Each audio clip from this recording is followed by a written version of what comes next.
If you use a heater in your aquarium, we're going to talk about two vital pieces of equipment that could potentially save your fish's lives. Let's dive in. Hello everyone, this is Bentley, and today we're going to kind of finish a bit of our product discussion with two pieces of equipment specifically if you are using a heater in your aquarium. Heaters will eventually fail. We know that. Even the best heaters eventually are going to die. But there's many different ways that a heater failure can occur, and what the result of that failure is could be the difference between life or death for your fish. The first thing we're going to talk about today is actually kind of sponsored? Not really. My friends from the Aquarium Guys podcast, namely Rob's, sent me one of these. This is a grounding probe. He's been talking to me about all sorts of stuff over the last, couple months. We talk a lot. We're good buddies. But one of the things he wanted me to talk about, because he's been enjoying this series, is pieces of equipment in relation to heaters. And so he sent this to me.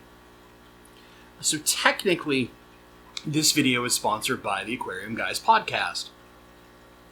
Let's explain what this piece of equipment is and why you need it. First off, it should be obvious by how enormous this bundle is. There's a lot of cable to at least the Aquatop version. Then you have a plug. Now, many of these probes will have rubber here instead of metal or some other non-conductive metal. But in this case, this probe has both.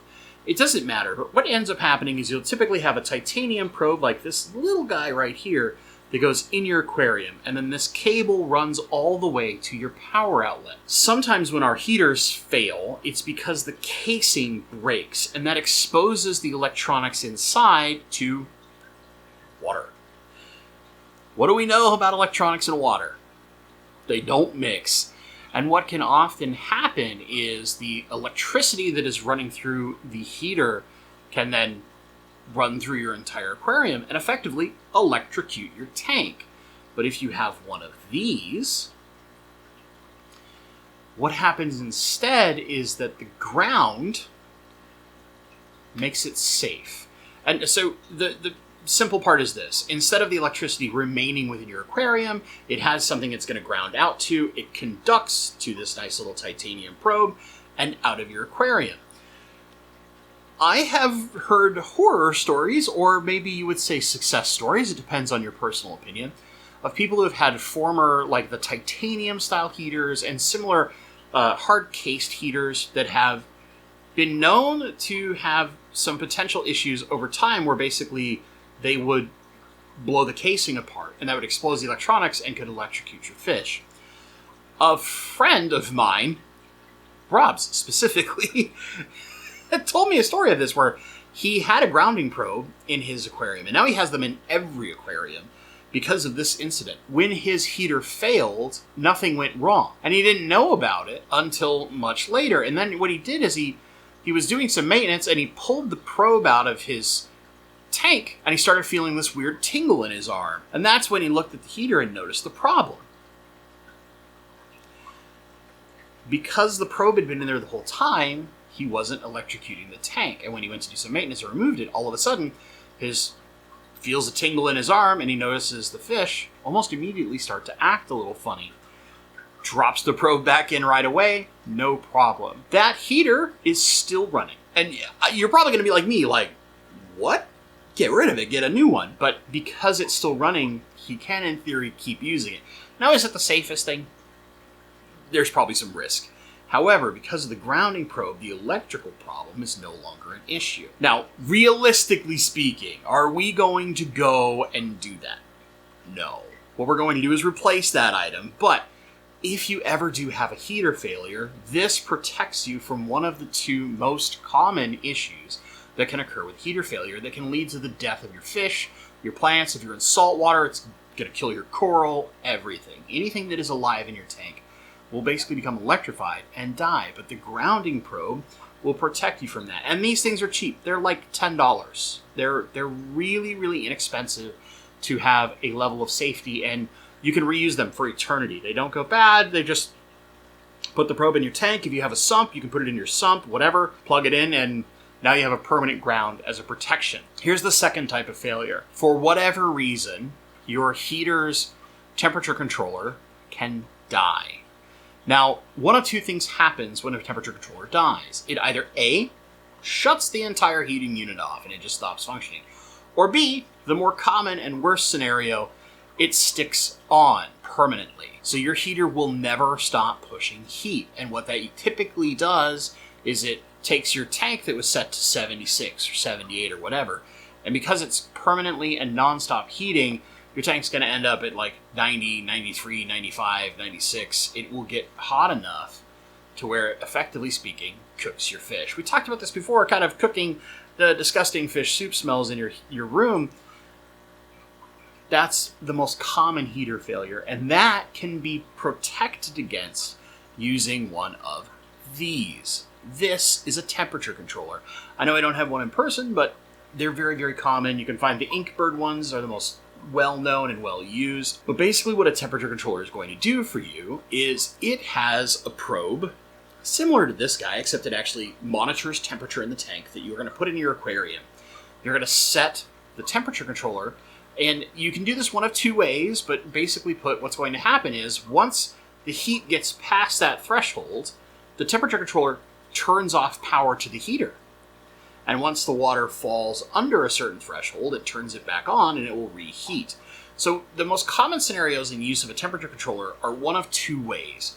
Either A, you are setting the temperature you want to maintain on your temperature controller, and you're letting it do the job of maintaining temperature by turning your heater on and off. So now, regardless of how your heater fails, you're never going to overheat your tank.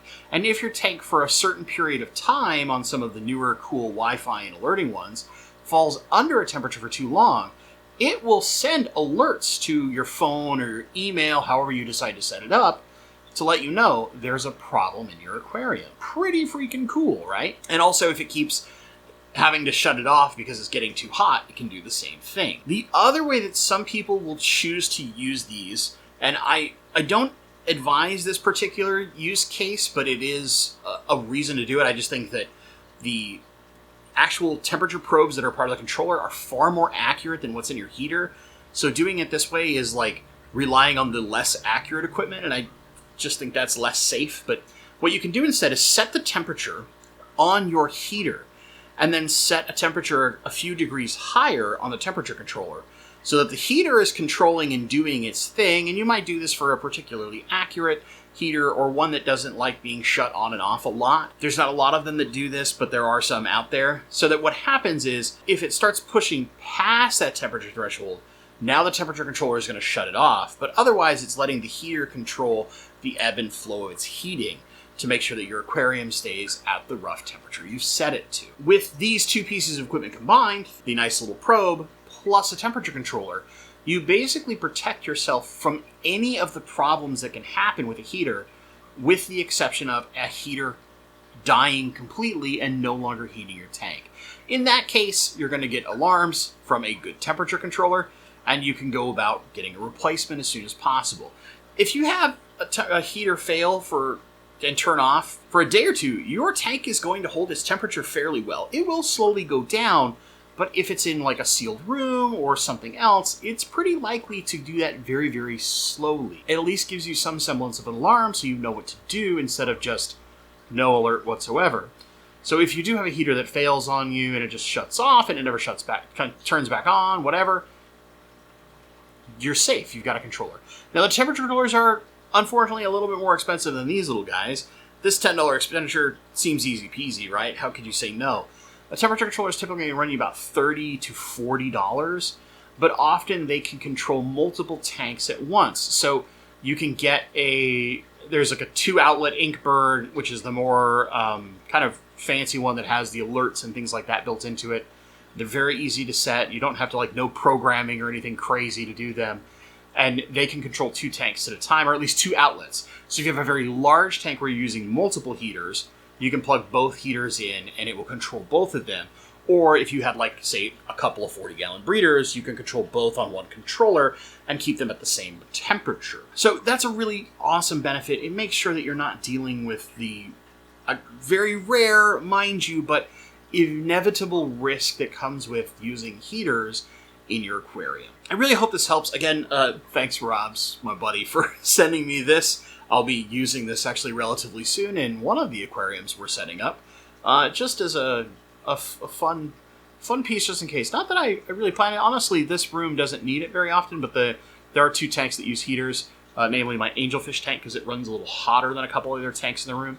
So the angelfish are getting this bad boy, and probably a temperature controller here soon too, because we should probably do a more in-depth thing on how you set up a temperature controller at some point. Right? Right. Anyway, gang, I hope you've enjoyed this video. I hope you've enjoyed this kind of in-depth look at different products and product quality, and talking about like cost of manufacturer, things about the fish industry, that kind of stuff. If you have enjoyed that, let me know in the comments down below. Is there something in particular you'd like me to talk about? What was the lesson you learned that you thought was the most interesting? Have you been using a grounding probe and a temperature controller? Do you have a horror story for me to tell me how you've been using one of these and you're still running heater? You totally shouldn't, but because you have the probe, it's protecting your fish. I'd love to hear in the comments down below. If you enjoyed this video, give it a little thumbs up. Consider subscribing if you're not a subscriber. It's one of the best ways to help your local friendly fish tuber grow their channel. As always, my friends, thank you so much for watching, and stay awesome.